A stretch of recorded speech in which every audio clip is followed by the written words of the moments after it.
नमस्कार। आज हम एक ऐसे प्लेटफॉर्म के बारे में बात करने वाले हैं जिसे हम में से लगभग हर कोई इस्तेमाल करता है, यूट्यूब। ये मनोरंजन और जानकारी का एक बहुत बड़ा जरिया है, पर इसके काम करने के तरीके को समझना भी उतना ही जरूरी है। हमारा मकसद बिल्कुल सीधा है, आपको जागरूक रहने, शांत रहने और सुरक्षित रहने में मदद करना। जरा सोचिए, ये दुनिया का सबसे बड़ा वीडियो प्लेटफॉर्म है। एक ऐसी जगह जहां आपको संगीत से लेकर पढ़ाई तक या कुछ भी नया सीखने के लिए ट्यूटोरियल तक लगभग सब कुछ मिल जाता है। और सबसे कमाल की बात क्या है? ये सब कुछ मुफ्त है। चाहे मनोरंजन हो या कोई नई चीज सीखनी हो, सब कुछ बस एक क्लिक दूर है, वो भी बिना किसी फीस के। तो सवाल यहीं से शुरू होता है, अगर ये सेवा मुफ्त है तो इसकी असली कीमत क्या है? हमारा इरादा किसी को डराना बिल्कुल नहीं है, बल्कि सिर्फ जानकारी देना है ताकि हम सब समझदारी से इसका इस्तेमाल कर सकें। चलिए, सबसे पहले ये समझते हैं कि YouTube कौन सा डेटा इकट्ठा करता है। देखिए, अक्सर जब कोई ऑनलाइन सर्विस फ्री होती है तो वो पैसा कमाने के लिए कोई और तरीका इस्तेमाल करती है, और वो तरीका है हमारा और आपका डेटा। तो ये किस तरह का डेटा होता है? इसमें वो सब शामिल है जो हम सर्च करते हैं, जो वीडियो हम देखते हैं और कितनी देर तक देखते हैं। इसके अलावा कौन से वीडियो हम लाइक करते हैं या जिन पर कमेंट करते हैं, यहाँ तक कि हमारे डिवाइस की जानकारी, हमारी लोकेशन और स्मार्ट असिस्टेंट को दिए गए वॉइस कमांड्स भी। अच्छा, तो अब सवाल ये है कि इस सारे डेटा का होता क्या है? असल में ये डेटा सिर्फ इकट्ठा नहीं होता, इसका एक बहुत खास मकसद होता है, और वो है विज्ञापन। ये शायद हम सबने महसूस किया होगा। मान लीजिए, आपने YouTube पर किसी नए फ़ोन का रिव्यू देखा और उसके थोड़ी देर बाद ही आपको दूसरी वेबसाइट्स पर भी उसी फ़ोन के विज्ञापन दिखने लगते हैं। ये कोई इत्तेफाक नहीं है।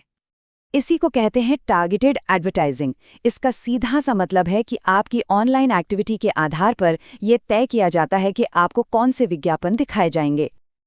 तो अब आते हैं सबसे ज़रूरी सवाल पर कि हम अपनी प्राइवेसी को बेहतर बनाने के लिए क्या कर सकते हैं।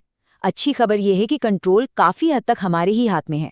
चलिए, कुछ बहुत आसान से कदम देखते हैं। सबसे पहले अपने अकाउंट की सेटिंग्स में जाकर वॉच और सर्च हिस्ट्री को बंद कर सकते हैं। दूसरा, जब भी मुमकिन हो इनकॉग्निटो मोड का इस्तेमाल करें। तीसरा, समय समय पर अपनी गूगल एक्टिविटी को रिव्यू करें और उसे क्लियर करते रहें। और हाँ, कुछ प्राइवेसी फोकस्ड ब्राउज़र्स भी आते हैं जो ट्रैकिंग को कम करने में मदद करते हैं। तो ऑनलाइन सुरक्षा का मूल सिद्धांत बस इतना ही है। रुकें, सोचें और अपनी सेटिंग्स की जांच करें। यह एक बहुत ही बुनियादी लेकिन असरदार नियम है। तो आखिर में हमें समझना क्या है? देखिए, बात YouTube का इस्तेमाल बंद करने की नहीं है। बात है इसे जागरूकता के साथ इस्तेमाल करने की, मतलब इसकी दोहरी भूमिका को समझने की। एक तरफ इसमें कोई शक नहीं कि ये सीखने और मनोरंजन के लिए एक जबरदस्त जरिया है, लेकिन सिक्के का दूसरा पहलू ये भी है कि ये एक बहुत ताकतवर डेटा इकट्ठा करने वाली मशीन है। इन दोनों बातों को एक साथ समझना बहुत जरूरी है। ये एक गहरी बात है, सोचने वाली। हमारा हर एक क्लिक हमारे बारे में एक कहानी बता रहा है, और कोई है जो उस कहानी को हमेशा सुन रहा है।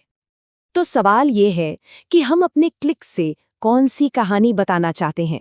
इस कहानी पर हमारा नियंत्रण कितना हो, ये हमें ही तय करना है। आज का ये विषय उन कई ऑनलाइन चुनौतियों में से एक है जिनका हम सब सामना करते हैं। मकसद टेक्नोलॉजी से डरना नहीं है, बल्कि सूचित और सतर्क रहना है। याद रखिए, जागरूकता ही सुरक्षा है। अगर आप सतर्क हैं तो आप सुरक्षित हैं। देखने के लिए धन्यवाद। सुरक्षित रहें, जागरूक रहें और इस जानकारी को दूसरों के साथ भी जरूर साझा करें।